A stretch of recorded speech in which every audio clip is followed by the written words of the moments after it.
Geográficas, professor André Eder.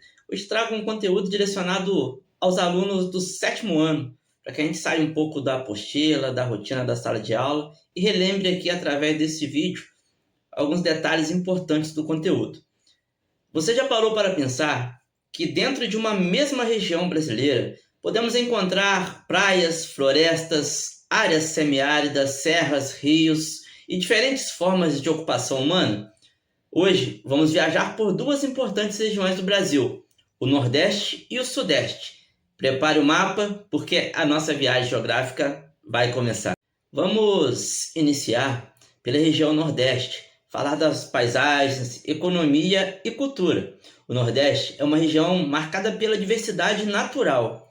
Na zona da mata, próxima ao litoral, encontramos maior umidade, temperaturas elevadas e forte presença histórica da Mata Atlântica. Essas condições favorecem atividades agrícolas como o cultivo de cana-de-açúcar.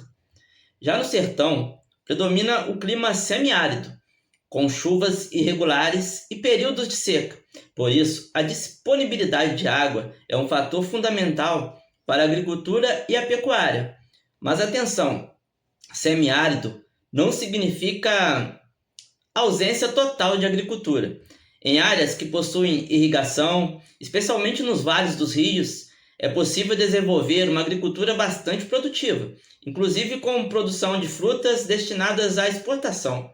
O Nordeste não é apenas natureza e economia, é também uma região de enorme riqueza cultural.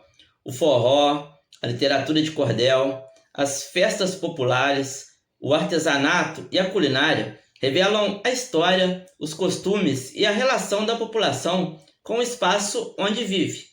Até o turismo entra nessa história.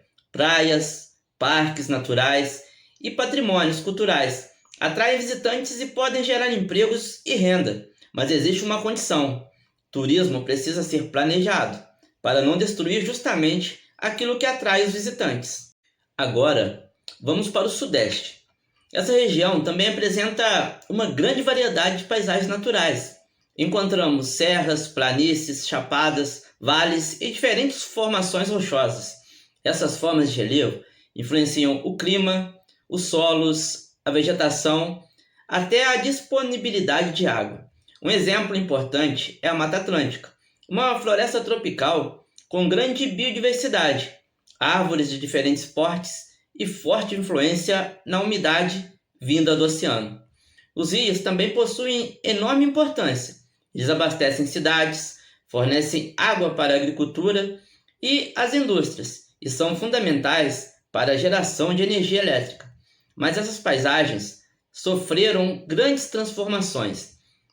A expansão das cidades, a agricultura, a pecuária, a mineração, a exploração de madeira e outras atividades humanas modificam significativamente a vegetação original, especialmente a Mata Atlântica. E caminhamos para o final desta breve viagem pelo Nordeste e pelo Sudeste brasileiro.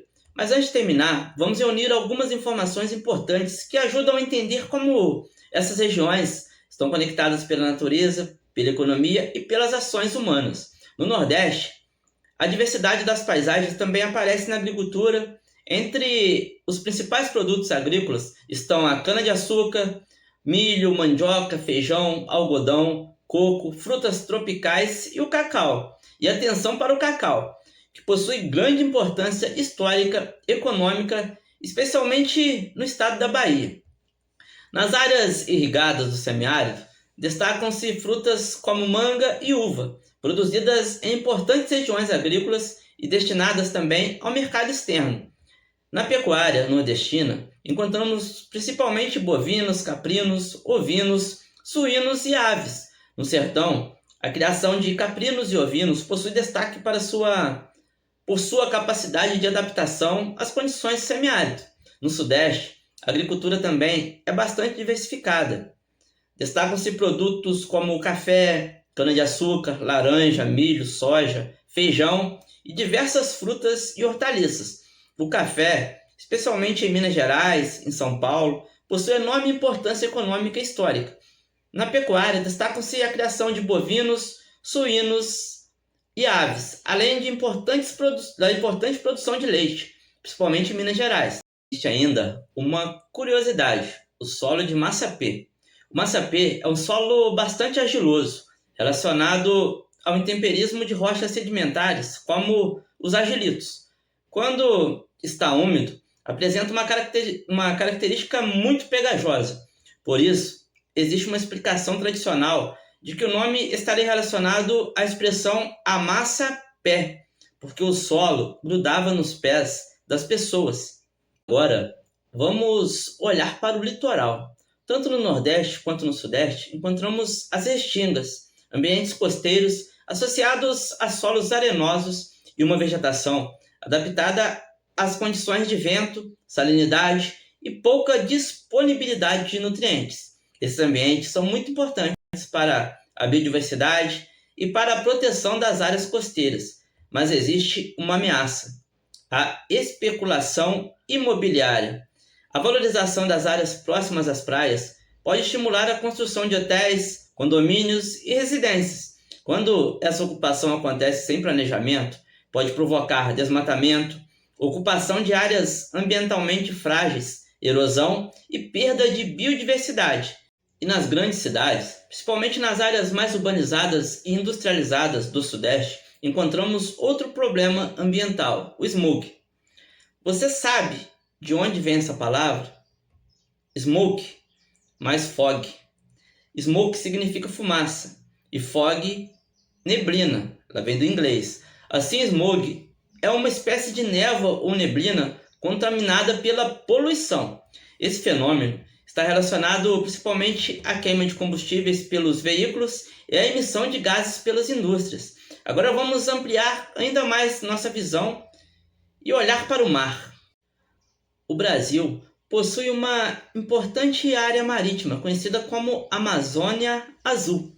Esse conceito destaca a importância estratégica, econômica e ambiental do nosso espaço marítimo, que possui enorme biodiversidade e importantes recursos naturais. É nesse espaço que estão reservas de petróleo e gás natural, incluindo o famoso pré-sal.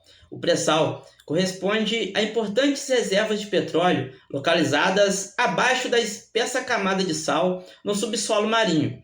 Essa riqueza possui grande importância econômica para o Brasil, mas sua exploração também exige tecnologia, planejamento e responsabilidade ambiental, especialmente para proteger os ecossistemas marinhos. Então perceba como tudo está conectado.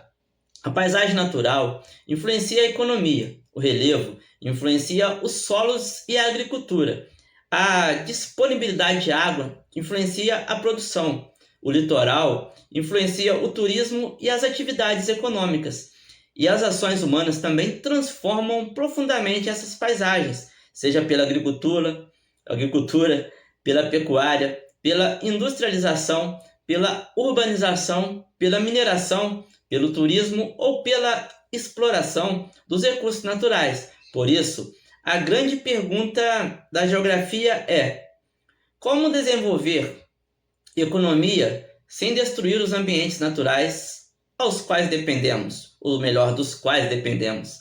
Essa é uma questão fundamental para o futuro do Nordeste, do Sudeste e de todo o Brasil, porque estudar geografia não é apenas decorar nomes de lugares, é compreender as relações entre natureza, sociedade, economia, cultura e território.